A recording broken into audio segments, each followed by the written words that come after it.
So, have you ever stopped to think about how your favorite app actually knows which purchases belong to your profile?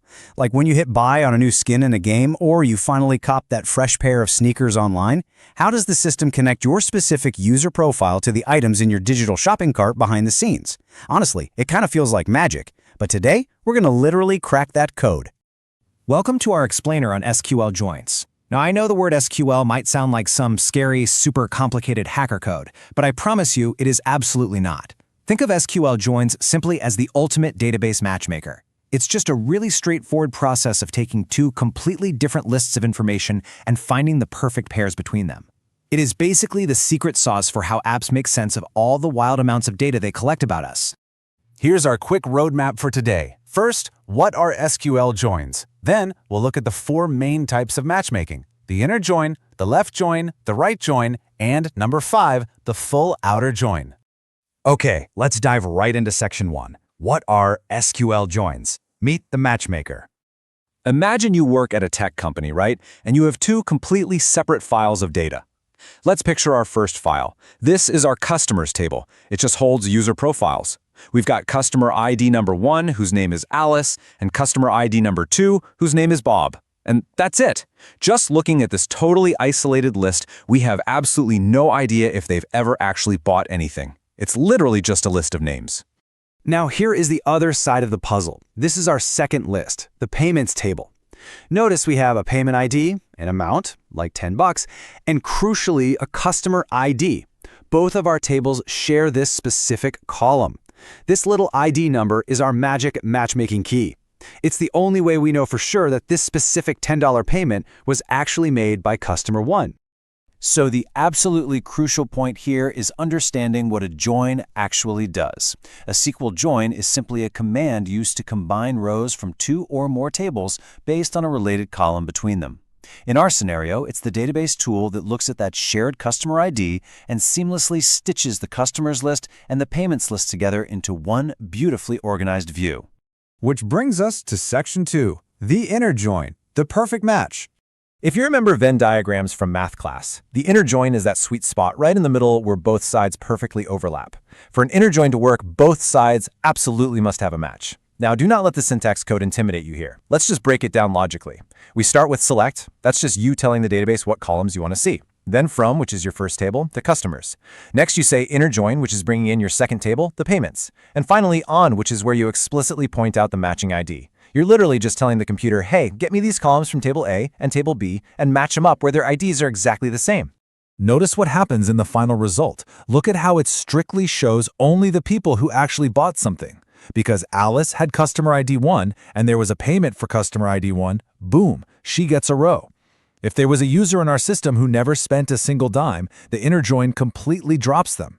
It is extremely strict. It only cares about perfect, two-sided matches. Moving on to section 3, the left join, the include everyone approach. But wait, what if we want to see all our customers, even the ones who just signed up today and haven't bought anything yet? We definitely don't want them dropped from our reports. Well, a left join asks for everything from the left table, plus any matching data from the right. When we say left, we just mean the very first table we typed in our code. If we type customers first, then customers is our left table. By using a left join, we are prioritizing everyone on that customer list, totally regardless of their purchase history. They are the VIPs here. Check out this result. Our matchmaker keeps all the customers. Alice is there with her $10 purchase. But let's say Bob hasn't bought anything yet. He's still proudly on the list. But because there is no matching payment for him, the database intelligently puts a blank space, or the word null, right next to his name under the payment amount. It basically tells us, hey, Bob exists, but his wallet is currently closed. All right, section 4, the right join, flipping the priority. If you understood the left join, this is going to be a breeze. It's just flipping the priority. Notice the difference side by side here. The left join prioritizes the first table we type, which was customers. The right join prioritizes the second table we mentioned, which in our example is the payments table. It's the exact same matchmaking process. We're just deciding that the money file is way more important than the user profile file right now. So look at what happens in a right join. We get all the payments no matter what. You might be wondering, okay, but when would I ever have a payment without a customer? Well, think about the real world. Maybe a payment went through perfectly, but later on, the user got mad and completely deleted their account. In that case, you'd have a $10 payment sitting in your system, but the customer name attached to it would show up as null. The right join makes sure you do not lose track of that revenue, even if the user profile completely vanishes. And finally, Section 5, the full outer join, the grand finale. If the inner join is the strict matchmaker, the full outer join is the combination that absolutely refuses to leave anything out. When we say full outer join, we literally mean everything. We want all the customers and we want all the payments, period.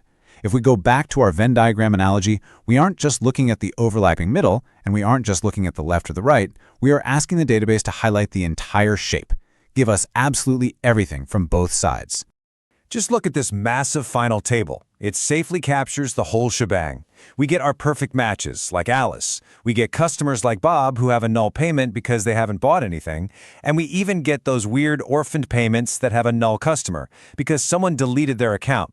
It jams everything into one giant, comprehensive view. Absolutely no data gets left behind. So we've seen how this works with customers and payments. But I want to leave you with this final, kind of provocative thought.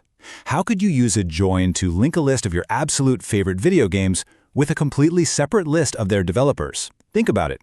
If you understand how we just matched a shopper to a payment, you now have the power to organize, match, and analyze almost any kind of digital information out there. You are basically a database wizard now. Thanks for exploring the amazing world of SQL joins with me today in this explainer, and keep asking questions about the data all around you.